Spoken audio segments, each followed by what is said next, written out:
G'day folks, welcome to week 3 of Vet Music at Sydney Road Community School. It's time to get into learning intentions. Alright, so today we will be further developing our MIDI clip creation skills and learning about how a musical composition consists of different parts or tracks. We will understand the difference between a bass line, a chord part and a melody part and the role that they play in a musical arrangement. We will explore a range of existing MIDI clips across these categories in the clip launching in A minor Ableton project that's attached to this assignment. We will analyse these clips in various combinations and use this knowledge to create our own short musical idea that includes a drum part, a bass line, a chord part and a melody part. At the moment, I can't see all the clips on the push here, so I'm going to go over and make sure I've selected the session view, which is this button right here. And that way, all the clips that are on here correspond to the clips that are in the session, color-wise and everything, which is really handy. We'll notice there's 4 tracks. The drum track, which is just here. There is the bass line track. There is the chords track, and there is a melody track. Now, some clips are already highlighted to play. If I press the play button on the push here, it's going to play a combination of clips. But we don't want to kind of do that right now. So what we're going to do is we're going to go down here on each of the tracks and we're going to stop the clip on each of the tracks so we can focus on each track individually. Let's jump into the chord track. So the chord track's on the 3rd channel down this way. And this has a bunch of chord progressions that are programmed via MIDI, just like you did last week. So we're going to sort of have a look at these different clips and look at the material and look at the notes inside the clips themselves and get a bit of a sense for what makes it work. Okay, so because we're not running the drum track at the same time, I'm just going to turn the metronome button on. So I'd encourage you to do that right now. Turn the metronome on. And then we're just going to go to the top clip on the 3rd channel and press it. If you don't see the clip, remember, you can go down to here and just click on the clip, and that switches to the device or to the clip. Okay. So there's different clips in each track. So this is a different clip, the 2nd clip.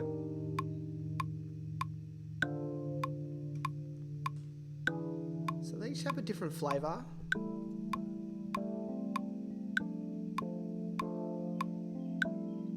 You can see how long the clip is by looking at the bar length here. So this is a 2-bar clip.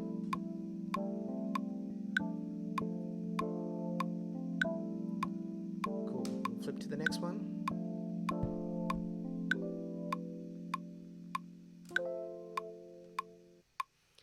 So this is longer again. This is 8 bars. Just jump to the next one.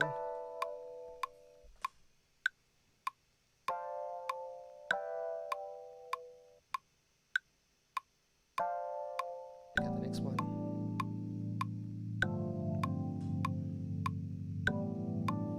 And I'll just hit the play button to stop it again. All right, so let's talk a little bit about this particular track. So we've got the chord track here, and we'll notice, although they're kind of all a bit different, they've got a really similar function. And the function is to kind of play a chord and then leave some room for something else. So when it comes time to make your own chord part, I'd like you to keep that in mind for this week. We'll kind of reiterate that a bit later though, that's cool. So it plays the chord and stays on that for a little while and then changes to something else to give it a bit of kind of interest. Now don't worry that those parts are pretty sparse and spacious, because remember, there's not just going to be a chord part, there's going to be like 3 other parts with it. There'll be a bass line part, a melody part and a beat as well. You've got to just leave room for the other bits to fit in. So that's the chord part. So once you sort of find a chord sound that you like, so for example, if I like this 4th clip,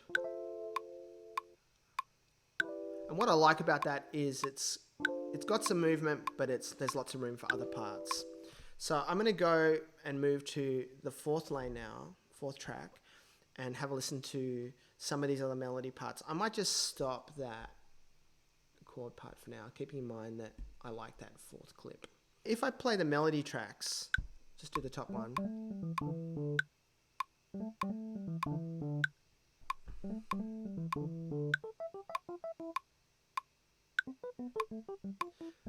So you notice there's more movement. Let's check out this one. So there's different movement.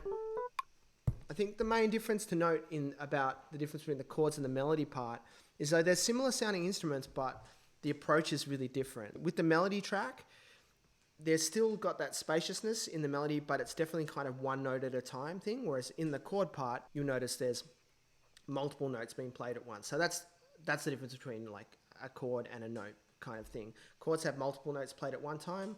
A melody traditionally is a bit more like single note vibe with a bit more of a journey through it.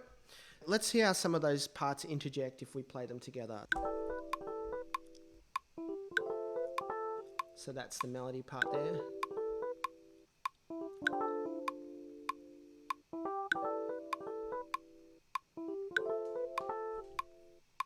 As we've learned the last couple of weeks, if you click on these clips, you can see the content, and that might be content that you've programmed yourself, or in this case, content that's already been programmed, been made as a clip. You can kind of look at one clip, and then if I hold Command or Control on a PC and click on the second clip, you can sort of see where they overlap.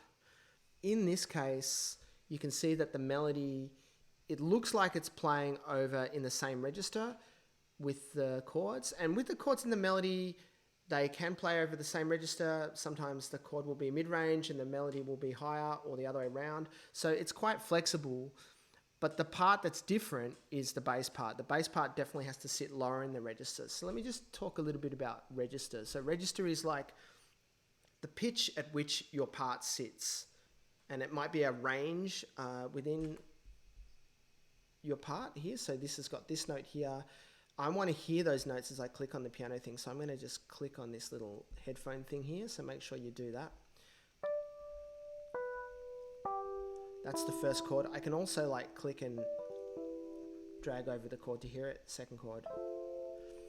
That feels like pretty high in the register to me. And this mallet thing, it's in a pretty similar register as well. So just keeping that in mind that these two are kind of within a similar register. Let's add a bass part and see what happens. I kind of like these two parts working together. Okay, I'm going to just start clicking the bass clips.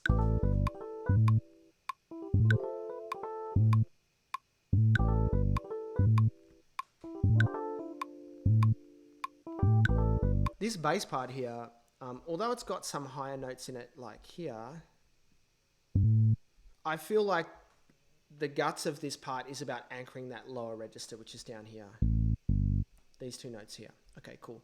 So if I highlight this note, this clip, and hold Command or Control and click on the second clip, you can sort of see that there's the bass line, and if I scroll up, the chords are definitely much higher in it, and you can hear it as well, but you can sort of see it on the piano roll here, which is handy too, just to get a bit of insight into that. So let's play some of those bass parts. Try the second one.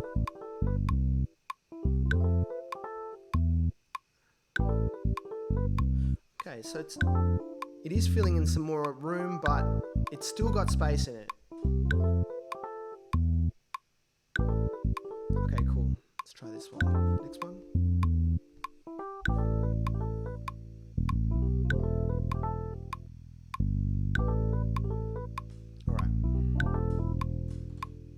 I like that combination, and I really like this bass part here. And I'm trying to work out what it is I like about that bass part. So what I like about it is that it's nice and deep. It's got a little bit of movement, but there's lots of kind of long notes in here. And those long notes really kind of give it a feeling of being grounded for me. They kind of interact with the melody in a cool way. So if we look at the melody's kind of off the beat a bit. The bass line's really on the beat. Try and have a look at these. If you find some clips, when you find some clips that you like the sound of, kind of have a look at it while you're listening to it and kind of go, oh, I really like that vibe. Like, what is it about that bass part that I like, or that chord part that I like, or that melody part. Try and identify that. So it's kind of about you listening a bit critically and kind of going, yeah, I don't like that bass part because it's too busy, but I like this one because of blah, whatever the reason is. Or maybe you like it because it's busy, and that's fine too. We've got all these clips, 3 clips playing at once, just up here. I can stop the clips if I want to focus on, say, the bass part, but I could also just solo the bass part by pressing S on that track. So you see the other tracks are playing, but they're just muted. If I want to hear it without the bass part, I can also turn the track off, which is like a mute button. So you can see it's still playing, but it's muted. Okay, cool. What I would like you to do is to find a combination of clips in this selection that you like, and have a think about why you like it. Like, what about that combination is good for you? Matt and I will pop around and ask you that question, I guess. So be ready to let us know what you think, because we want this to inform your decision making when you make your own clips in the next kind of part of this class. Okay, pause the video, go through the different parts and find a combination that you like the sound of. Have a look at the clips, try soloing it, a clip. Make sure you use the metronome on, just to give you a bit of rhythmic context. We don't want to I want you to kind of think about the parts without the drums in, just for now. And then when we come back, we'll add the drum part in. So just pause the video and go and do that. Okay, we're back. So what we're going to do now is we're going to just play through some of these drum clips and check them out and see what we like about it. I'm going to just hit that first clip.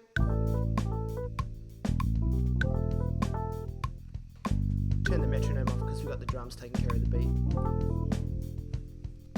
Let's bump that drum up. Okay, so I can go through the different clips and have a listen to it. Same kit, remember? It's the same set of sounds, but just different programming.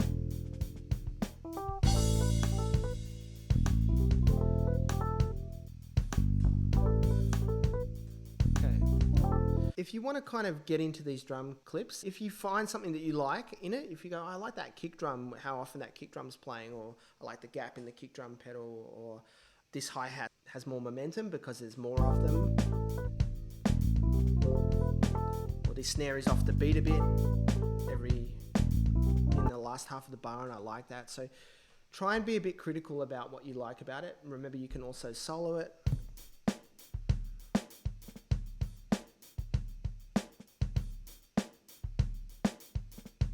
Compare that to, like, how is that different from the drum clip you made 2 weeks ago? You know, how's it different from a bunch of other things that you've heard? How's it similar to things that you like in music that you listen to? Okay, cool. Find a combination that you like.